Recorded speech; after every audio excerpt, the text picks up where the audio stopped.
everyone. I'm sending you peace, love, and joy from my part of the world to whatever time zone, whatever language, whatever frame of mind, and wherever you may be right now.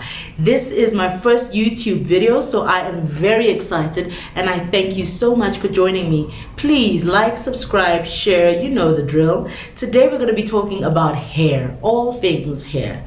Hair. We could talk hair forever. We could talk hair for hours and hours and hours. And I don't think it's just the woman thing to talk about hair. I think guys can talk about hair. I think it's a political statement. It could be a cultural thing. It could be an economic thing. It could be a social thing. It could be a spiritual thing. And it could just plain old be a style thing. So there's so many angles we could come from. But I want to take this hair discussion from my personal journey, how my hair has just been there for every major event, how I've used it to express myself in various phases of my life. If I was going through something, if something was changing, there was a transition, you best believe you would be able to tell from my hair. And I think that speaks to so many of us.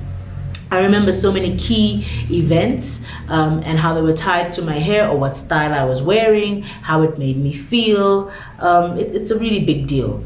You know, hair is a 55 million pound industry, black hair, in the UK, and that is exclusive of accessories and wigs and weaves, etc. That's a very conservative estimate. In the United States, it's about $2.5 billion. Again, just black hair, and again, excluding wigs and weaves and all the other accessories. So you can imagine that this is big talk. You know, it's really big talk, because our hair is our glory, it's our statement, it's our pride, it's our covering in so many ways. It's our veil on those days when we're not feeling that good. It covers up a blemish and a spot and a pimple here and there. It does a lot of work, you know, and it completes the outfit, I think. But for me, as I said, hair has just been that marker for my journey through life. And I found out in an early age that I could do hair. I could do a weave, I could do braiding, I could do cornrows, I could relax, I could dye, I could put a hot comb to it. I mean, whatever you needed done, I could do. And then I could take on clippers and cut, you know, even boys' hair. So today with my children, I cut the boys' hair, 9 of them. Okay, the baby, I haven't cut him yet. I haven't cut his hair yet. But the remaining 8 of them, mommy does the haircuts, and my little girl, I do her weaves, well, her braiding. You know, we don't do weaves. She doesn't do weaves.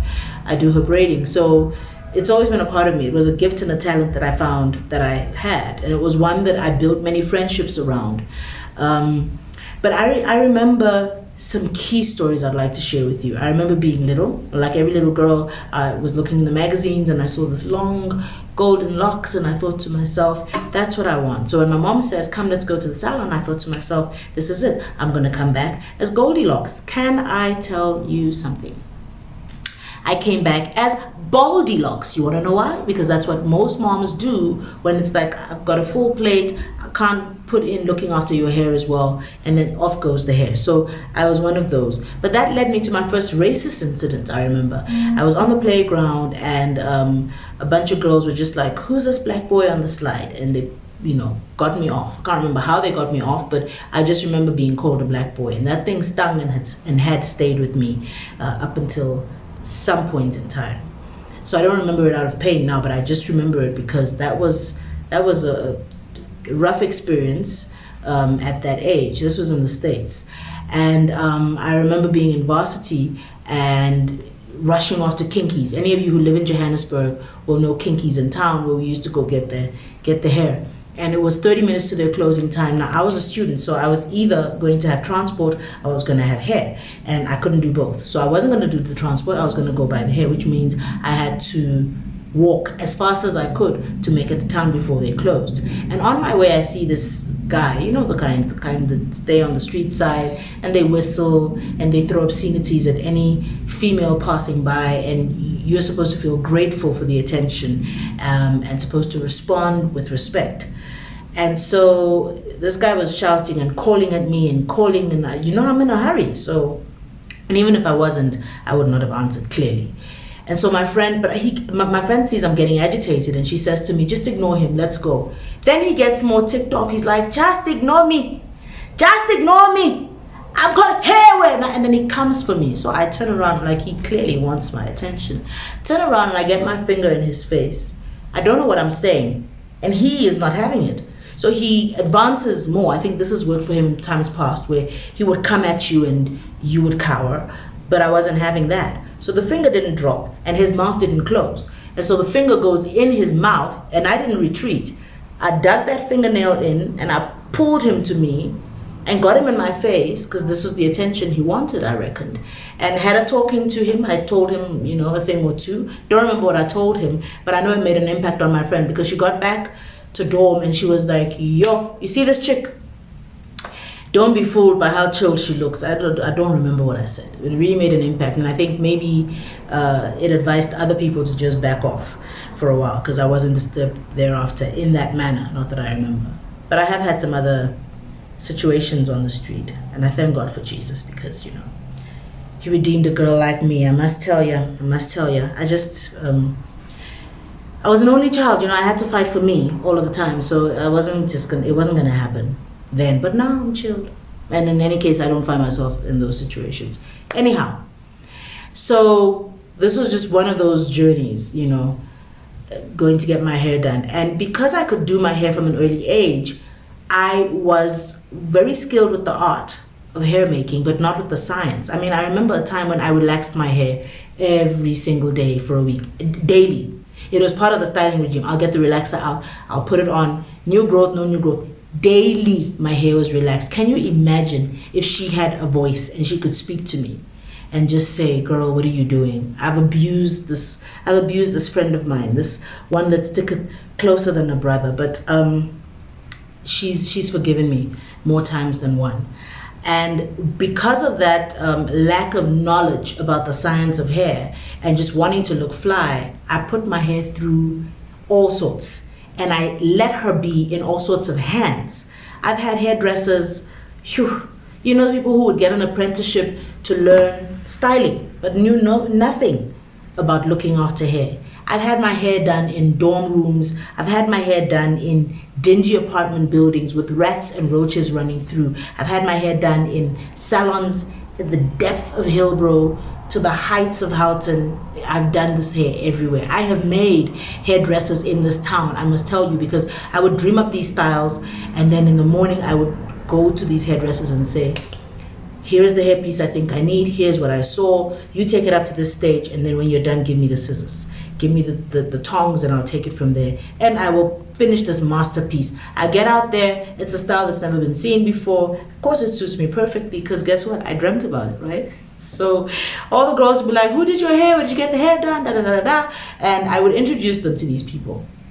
Some of them were gutsy like me. You know, I mean, I've left luxury cars parked in luxury apartments in Houghton and put my finger up to catch a combi to go into Hillbrow to get my hair done, because the places I would do my hair, I could not park my car. But I will come out looking like $1 million, and when I step in whatever the environment was, be it work, be it the club, wherever it was, you know, you wouldn't know where it got done. So everyone wanted to know, and I was this walking billboard. And so some of my friends would brave the streets with me. Some of them would be like, no, girl, I don't play that. Tell your hairdresser to meet us by the corner of what, and we'll fetch her and she'll come to my apartment and get my hair done. Now, on the strength of these referrals and this word of mouth business, I remember the one girl who made it so big that she was able to leave her salon in Hillbrow and afford a chair in Rosebank, because it wasn't feasible to keep going to the individual houses. When you're in one person's house, you've lost somebody else's business. So she went and she got the shop in the suburb that best suited my friends, and they would go and meet her there. I mean, that's how I set her up, you know. And I had hair loss, hair gained, you know, broke, but it meant nothing to me at the time. I was young, and with youth comes that knowledge that you can start again, it'll grow again, you know, no problem. And then at one point in my life, I made a very, very poignant decision. I decided to be celibate till marriage. Now, because of this decision, and because my hair had always been the signpost for the phase that I was at, again, I used the hair to express what I had decided. I cut my hair off and decided to grow it natural. In growing it natural, it was an outward manifestation of the decision I had taken internally. It was a reminder to me at all times. And I must tell you, it was also a deterrent, because in the time that I'm talking about, natural hair was not the attractive thing. You needed to have the sleek hair, you needed to have the weave. That's what attracted the people who were looking for carnal relations. And so luckily for me, putting this new look on, I looked very innocent, very naive, very young, and I think unattractive to that kind of individual. And it saved me and it helped me to stick to my decision. Fast forward a few years later, I get married. And on my wedding day, I relaxed my hair. Again, it was telling a story. It was a new transition. And I was relaxing that particular rule because now it was legal. So I relaxed my hair, and in marriage, my hair thrived. It was flowing, it was bouncy, it was sleek, it was long. I had children. Oh, hormones of pregnancy did even more wonders for the hair. Grew beautifully. Till the third child, I think it was. And after I had weaned him off, or somewhere in the process of me nursing, a couple of months after his birth, I lost my hair. I'm not saying a few strands came off in a brush. I'm saying I would hold, it would be on the pillow. Lost my hair. And I was devastated. My poor husband was, at a loss for words. He's trying to tell me, that's not your worth. I don't care what your hair looks like. I love you. I'm like, you don't understand. You don't understand. This is, this was my crown. And it was something you would always notice about me when I walked into a room, and here it was gone. I was devastated. But I began to take good care of my hair. I didn't understand hormonal issues at the time. There was the hormones from childbirth, but it came back. It came back, and of course, I enter another phase of my life. And in this new phase, I make another decision. And I'll tell you how I got to the decision before I tell you what the decision was. I read a story. And I've read the story many times before, but this time it hit me in a new way.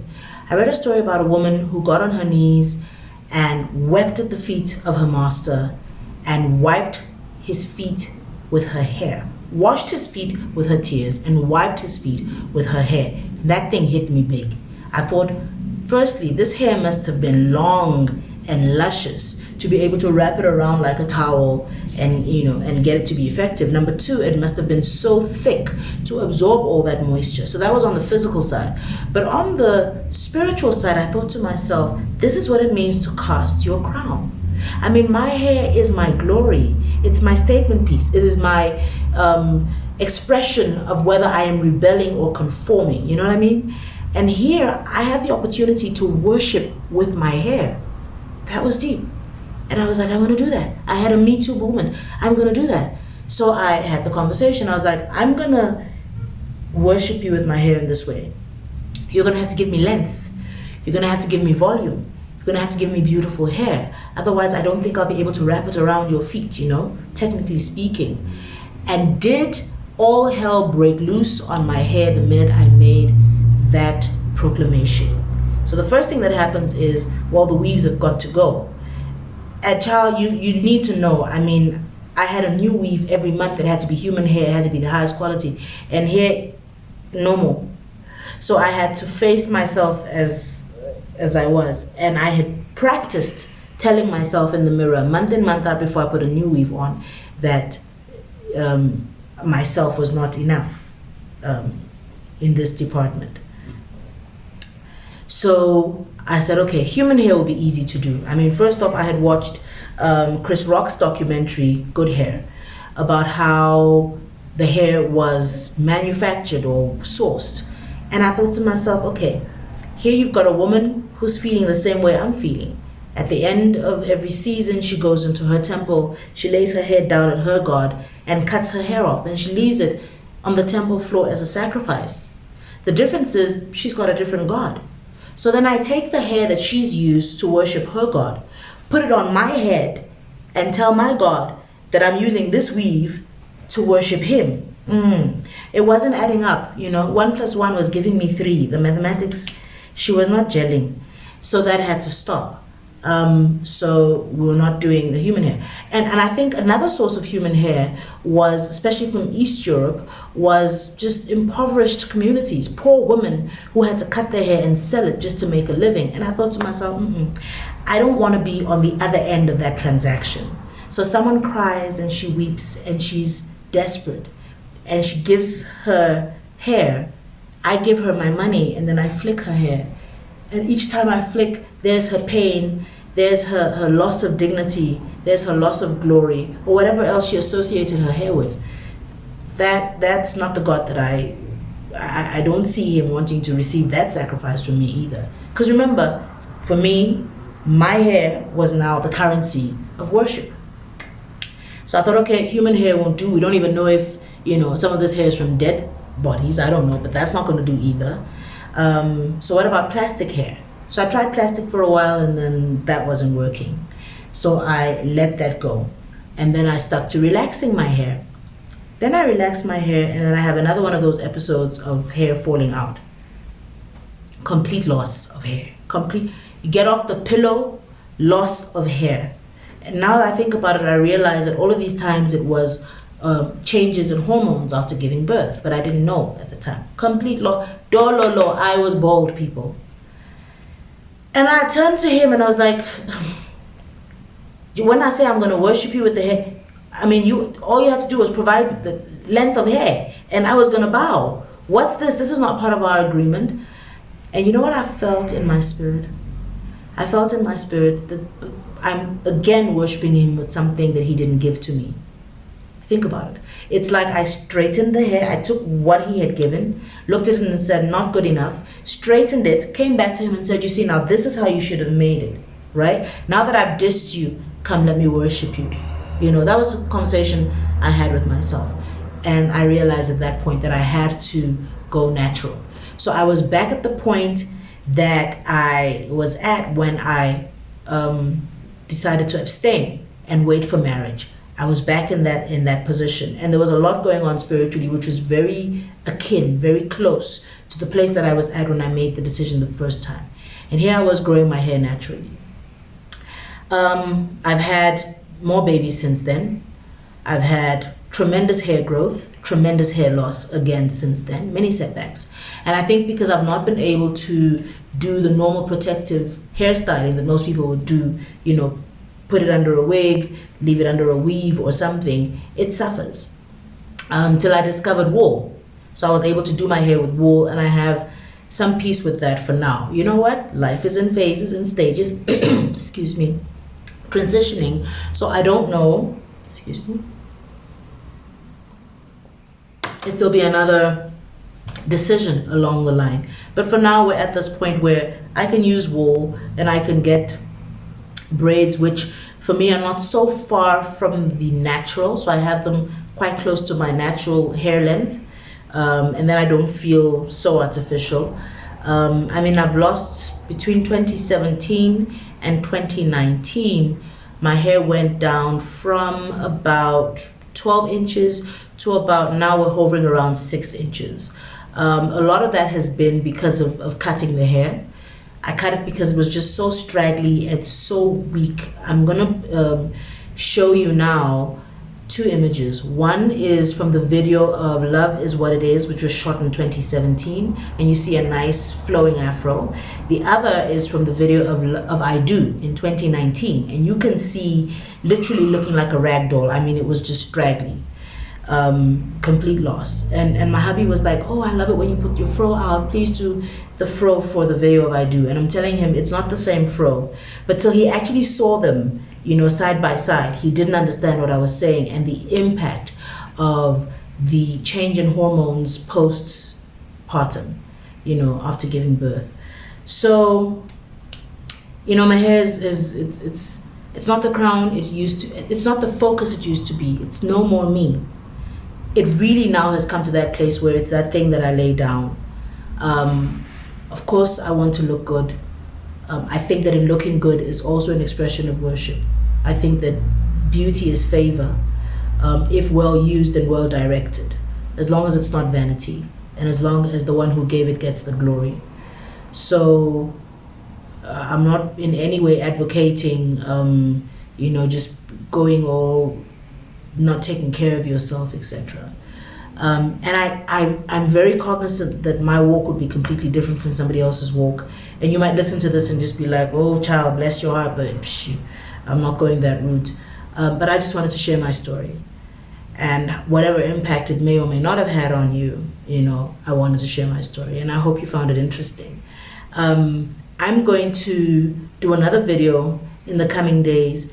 And in that video, I'm going to attempt to go to the places, the kinds of spaces where I used to get my hair done. I'm going to take you into those places in Hillbrow and Braamfontein, and show you artists and scientists who are today showing the difference between the art of hairstyling and the science behind hair.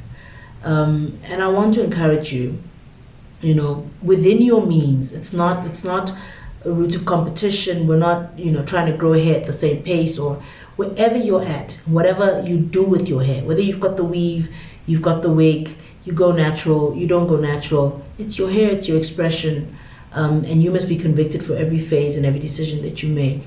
But the one thing I want to ask you to do is look after what you have been given. I remember a time I was so arrogant because the hair was so full and so thriving, and I would comb my hair just literally. I would comb my hair from the bottom up because I didn't have the patience to gently do it from the tips to the roots. Who had time for that? I didn't have time to do it wet. I didn't have time to use the right comb to detangle, for who, for what. I just hoed the thing. It was like 1, 2, go.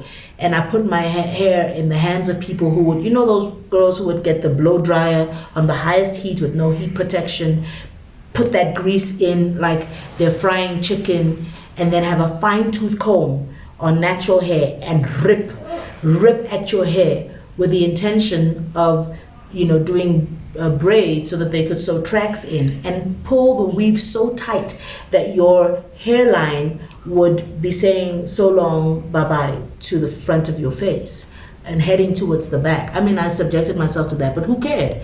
Because when it was done, we were hot, Look after what you've been given. You don't have it forever. And even though it's just a carnal, physical thing, and that's not of any eternal value, I just had a baby wake up. That's not of any eternal value.